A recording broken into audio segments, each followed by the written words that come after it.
Hi everyone. सभी छात्रों को यूपीएससी सीएससी हिंदी में स्वागत है। जैसा कि मैं यूपीएससी आईएएस मेंस 2014 से आज क्वेश्चन ले रहा हूं,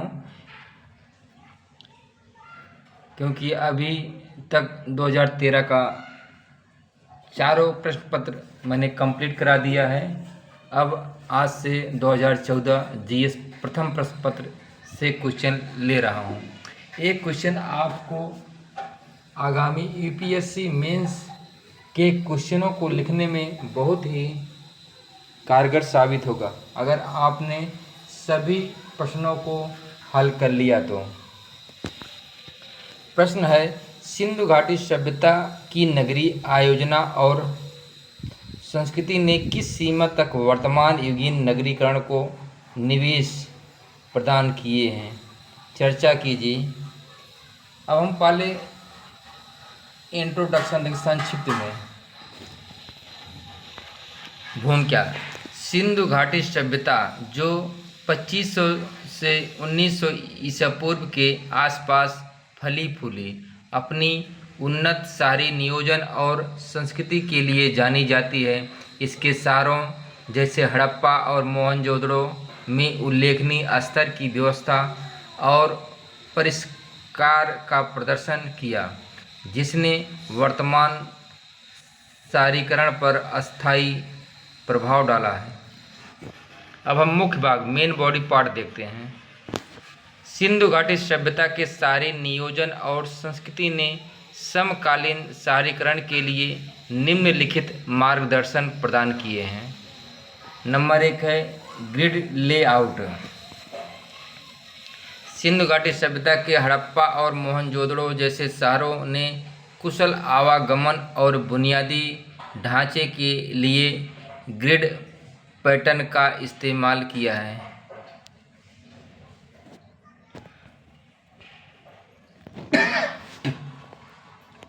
दूसरा है अलग अलग अंचलों में विभाजन। सिंधु घाटी सभ्यता के शहरों में आवासीय, वाणिज्यिक और प्रशासनिक उद्देश्यों के लिए अलग अलग जोन थे, अलग अलग अंचलों में विभाजित थे। तीसरा है जल निकासी और स्वच्छता। सिंधु घाटी सभ्यता ने सुनियोजित जल निकासी प्रणालियों, घर के अंदर पाइपलाइन और अपशिष्ट निपटान के लिए स्वच्छता को प्राथमिकता दी है। चौथा है मानकीकरण। सिंधु घाटी सभ्यता के शहर नियोजन ने निर्माण सामग्री और तकनीकों में उच्च स्तर का मानकीकरण प्रदर्शित किया। पांचवा है सार्वजनिक स्थान। सिंधु घाटी के शहरों में मोहनजोदड़ो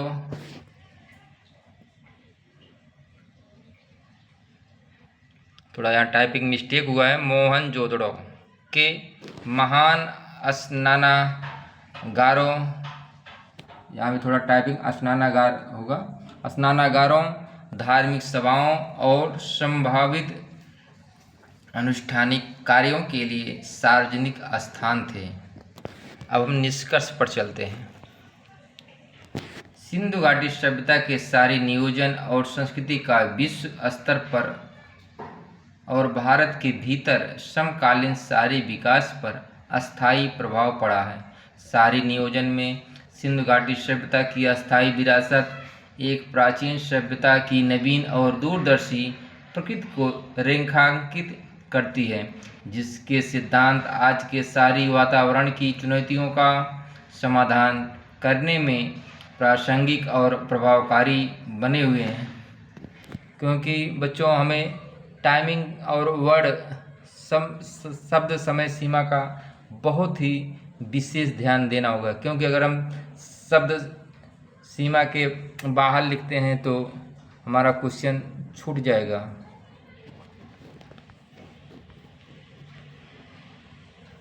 अब दूसरा है गांधार मूर्तिकला। रोम निवासियों की उतनी ही ऋणी थी जितनी कि वह यूनानियों की थी। स्पष्ट कीजिए। भूमिका है, पहली और 5वीं शताब्दी के मध्य गांधार अब पाकिस्तान और अफगानिस्तान का कुछ हिस्सा है, के प्राचीन क्षेत्र में फली फूली गांधार कला शैली ग्रीक, रोमन और भारतीय कलात्मक तत्वों के विशिष्ट समामेलन के लिए प्रसिद्ध है।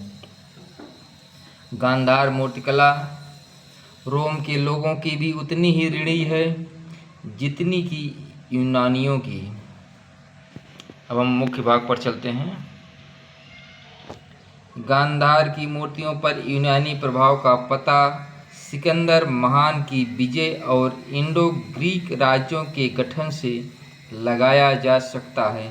इस सांस्कृतिक आदान प्रदान ने अनूठी गांधार कलात्मक शैली को जन्म दिया, जिसकी विशेषता आदर्श मानव आकृतियां, लिपटे हुए बस्त और कॉन्ट्रापोस्टो भंगिमाएं हैं। दूसरा है गांधार कला पर रोमन प्रभाव।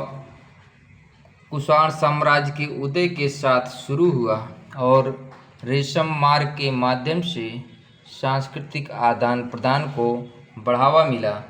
रोमन कला ने गांधार कला को महत्वपूर्ण रूप से प्रभावित किया। अब हम तकनीकी के बारे में समझेंगे।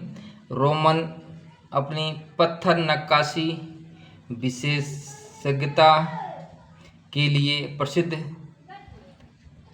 थे, जिसने गांधार मूर्तिकारों को समान तरीकों को अपनाने के लिए प्रभावित किया।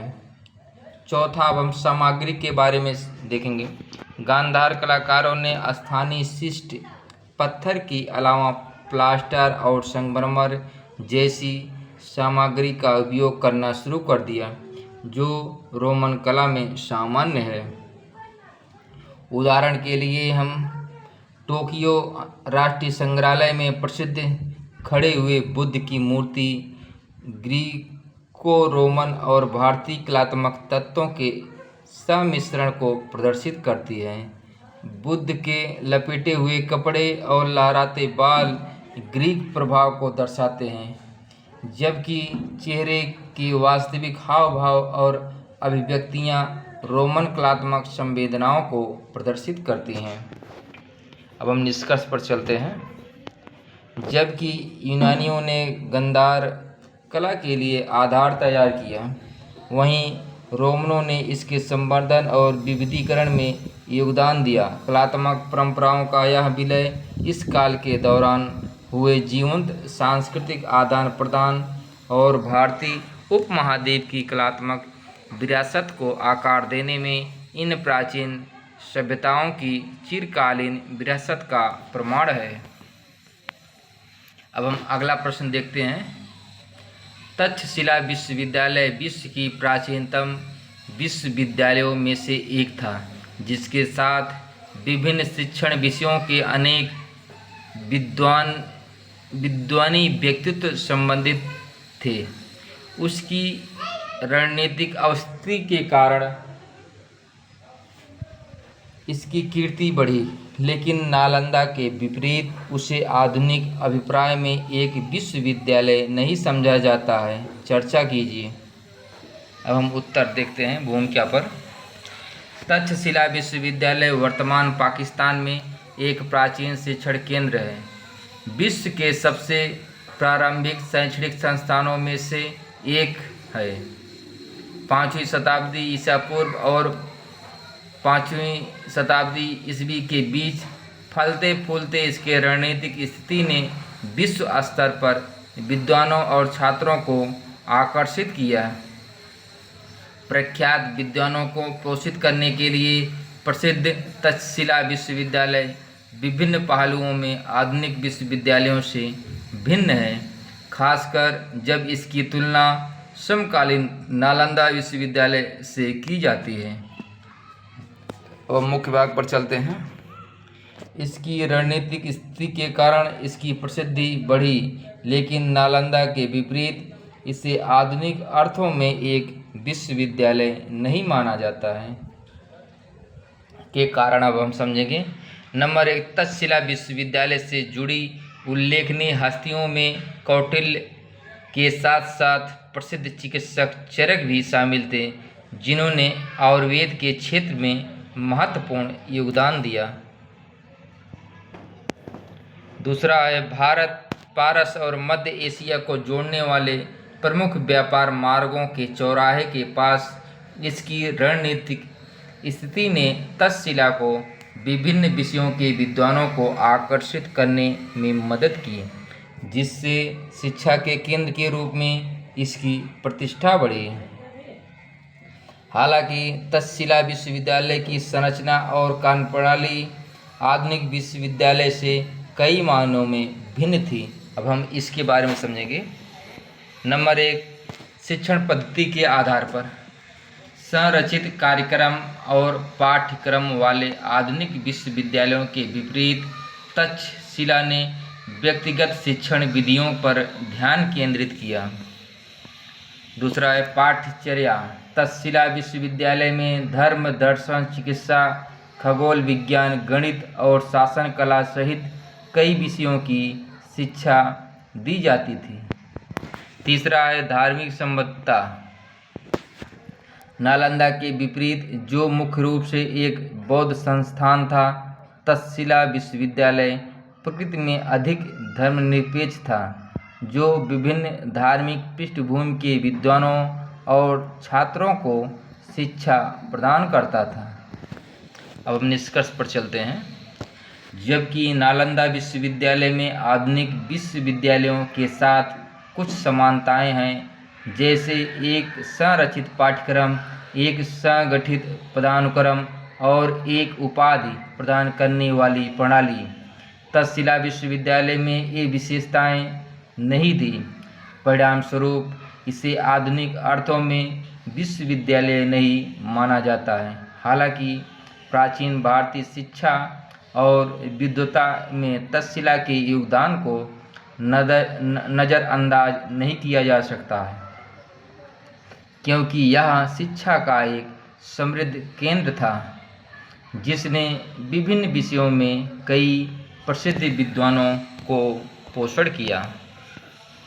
अब हम पानीपत का तीसरा युद्ध 1761 में लड़ा गया था। क्या कारण है कि इतनी अधिक साम्राज्य प्रकंपी लड़ाइयाँ पानीपत में ही लड़ी गई थी? क्यों? क्या कारण था जो कि पानीपत में लड़ा गया? नंबर 1, भूमिका। भूमिका पर चलते हैं। इंट्रोडक्शन। पानीपत 3 ऐतिहासिक युद्धों 1526, 1556 और 1761 का साक्ष्य स्थल रहा है। यहाँ पे 3 युद्ध हुए थे। पानीपत का प्रथम युद्ध, द्वितीय युद्ध और तृतीय युद्ध, जिन्होंने भारतीय उपमहाद्वीप के राजनीतिक परिदृश्य को बदल दिया। यहाँ पर कई साम्राज्य प्रकंपक लड़ाइयाँ लड़ी गईं, और जिसका प्रमुख कारण था कि मुगल साम्राज्य के पतन के बाद उत्तरी भारत में शक्ति शून्यता उत्पन्न हो गया था। इस रिक्त स्थान को भरने के लिए विभिन्न शक्तियाँ और दावेदार एक दूसरे से संघर्ष कर रहे थे, और पानीपत के मैदान ने इन संघर्षों का मुख्य स्थल बन गया। पानीपत की तीसरी लड़ाई मराठा साम्राज्य और अफगान राजा अहमद शाह दुर्रानी के बीच एक महत्वपूर्ण युद्ध संपन्न हुआ। यह युद्ध भारतीय इतिहास में एक महत्वपूर्ण मोड़ था, जिसमें मराठा साम्राज्य का पतन हो गया, जिसके परिणामस्वरूप ब्रिटिश ईस्ट इंडिया कंपनी का उदय हुआ। अब मुख्य भाग पर चलते हैं। पानीपत में लड़ी गई इतनी सारी साम्राज्य हिला देने वाली लड़ाइयों के कारणों को इसके लिए जिम्मेदार ठहराया जा सकता है। नंबर 1, रणनीतिक स्थान। इसके बारे में हम समझते हैं। पानीपत ऐतिहासिक ग्रैंड ट्रंक रोड पर स्थित है, जो एक प्राचीन व्यापार मार्ग है जो भारतीय उपमहाद्वीप को मध्य एशिया से जोड़ता है। यह सड़क आक्रमणों, प्रवासन और व्यापार के लिए एक प्राथमिक मार्ग के रूप में कार्य करती थी, जिससे यह माल, लोगों और सेनाओं की आवाजाही को नियंत्रित करने के लिए एक महत्वपूर्ण स्थान बन गया था। दूसरा है दिल्ली से निकटता। मध्यकालीन भारत में दो महत्वपूर्ण चेक पॉइंट थे जो आक्रमणकारियों को दिल्ली और भारतीय उपमहाद्वीप के अंदरूनी हिस्सों तक पहुंचने से रोकने में महत्वपूर्ण भूमिका निभाते थे।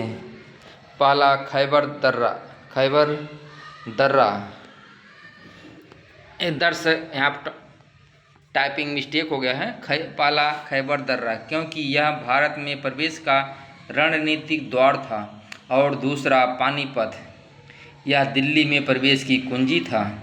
इसलिए इस कालखंड के शासक सदैव मंगोलों या अन्य आक्रमणकारियों को रोकने के लिए खैबर दर्रा, थोड़ा टाइपिंग मिस्टेक हो, खैबर दर्रा को नियंत्रित करने का प्रयास किया जाता था। खैबर दर्रा की सुरक्षा और नियंत्रण से शासकों को उत्तर पश्चिमी सीमाओं पर सुरक्षा प्राप्त होती थी। दूसरा है चेक पॉइंट पानीपत होता था। पानीपत दिल्ली से लगभग 100 किलोमीटर उत्तर में स्थित है और इसे अक्सर दिल्ली का प्रवेश द्वार कहा जाता है। इसलिए पानीपत की विजय को दिल्ली की सत्ता प्राप्त करने का आधार बन जाता था। थोड़ा टाइपिंग मिस्टेक हुआ, आधार बन जाता था। तीसरा है खुला भूभाग। पानीपत का समतल एवं खुला भूभाग विशाल सेनाओं, घुड़सवार सेना और तोपखाने से जुड़े बड़े पैमाने की लड़ाई के लिए एक आदर्श व्यवस्था प्रदान की गई। पहाड़ियों या घने जंगलों जैसी बाधाओं की कमी ने सेनाओं को प्रभावी ढंग से तैनात करने और युद्ध अभ्यास करने की अनुमति दी, जिससे कमांडरों के लिए निर्णायक लड़ाई में शामिल होना एक पसंदीदा विकल्प बन गया। टाइपिंग मिस्टेक हुआ, पसंदीदा विकल्प बन गया। निष्कर्ष पर चलते हैं। इस प्रकार से मध्यकालीन भारत में दिल्ली राजनीतिक शक्ति का एक केंद्र था। ऐसे में खैबर दर्रा और पानीपत पर नियंत्रण रखकर शासक दिल्ली और उत्तरी भारत को आक्रमणों से बचा सकते थे। इन चेक पॉइंटों पर नियंत्रण व्यापार मार्गों तक पहुंच को सुनिश्चित करते थे, जो उस समय आर्थिक समृद्धि के लिए महत्वपूर्ण घटक था। साथ ही इन पर नियंत्रण रखकर दिल्ली पर नियंत्रण प्राप्त करने और उत्तर भारत पर प्रभुत्व स्थापित करने की कुंजी भी थी, जिसको प्रत्यक्ष प्रमाण के रूप में पानीपत के 3 ऐतिहासिक युद्धों के रूप में देखा जा सकता है। इस तरह से पानीपत साम्राज्यों के उत्थान और पतन को आकार देने और शक्ति के क्षेत्रीय संतुलन को प्रभावित करने में महत्वपूर्ण भूमिका निभाती रही है। अब हम अगला प्रश्न देखते हैं। सूफी और मध्ययुगीन राष्ट्रवादी सिद्ध पुरुष हिंदू मुस्लिम समाजों के धार्मिक विचारों और रीतियों को या उनकी बाह्य संरचना को पर्याप्त सीमा तक रूपांतरित करने में विफल रहे। टिप्पणी कीजिए। अब हम भूमिका पर चलते हैं। भारतीय इतिहास की समृद्ध गाथा में सूफियों और मध्यकालीन रहस्यवादी संतों ने आध्यात्मिक एकता और अंतर धार्मिक संवाद को बढ़ावा देते हुए हिंदू धर्म और इस्लाम के बीच की खाई को पाटने का प्रयास किया। हालांकि हिंदू और मुस्लिम समाज के भीतर धार्मिक विचारों, प्रथाओं, थोड़ा टाइपिंग मिस्टेक हुआ, प्रथाओं और सामाजिक संरचनाओं पर उनका प्रभाव सीमित था। अब हम मुख्य भाग पर चलते हैं। Main body part. इस्लाम का एक रहस्यमय आयाम सूफीवाद प्रेम, भक्ति और आत्म अनुशासन के माध्यम से परमात्मा के साथ व्यक्तिगत संबंध पर जोर देता है। उन्होंने संपूर्ण भारतीय उपमहाद्वीप में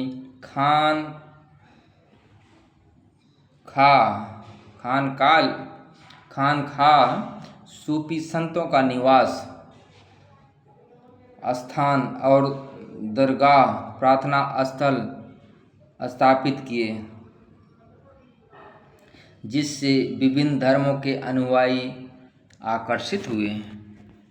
इसी तरह कबीर, गुरु नानक और मीराबाई जैसे मध्यकालीन रहस्यवादी संतों ने आध्यात्मिक एकता को बढ़ावा देकर ईश्वर की एकता पर जोर दिया और धार्मिक हठ धर्मिता तथा कर्मकांडों को खारिज करके हिंदू धर्म और इस्लाम के बीच की खाई को पाटने की कोशिश की।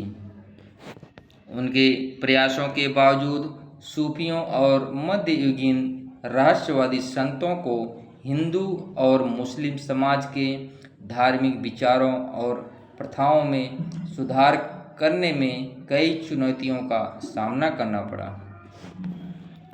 हम नंबर 1 देखेंगे, रूढ़िवादी प्रतिरोध का सामना करना पड़ा। दूसरा, सीमित सामाजिक पहुंच, समाज में व्यक्तिगत आध्यात्मिकता पर ध्यान, विभाजन और क्षेत्रीकरण। अब हम निष्कर्ष पर चलते हैं। जबकि सूफियों और मध्ययुगीन रहस्यवादी संतों ने धार्मिक विचारों पर महत्वपूर्ण प्रभाव डाला और भारत में अंतर धार्मिक सद्भाव को बढ़ावा दिया, हिंदू और मुस्लिम समाज के अंदर व्यापक धार्मिक विचारों, प्रथाओं एवं सामाजिक संरचनाओं पर उनका प्रभाव सीमित था।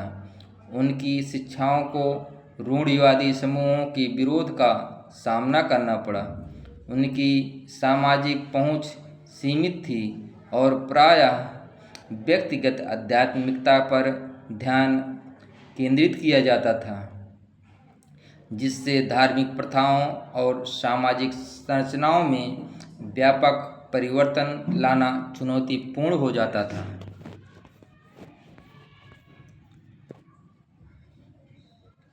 छात्रों, आप इसको 1 बार 2 बार 3 बार अगर पढ़ लिए, इसको याद करने का जो यूपीएससी में आपको बहुत ही हेल्पफुल होगा।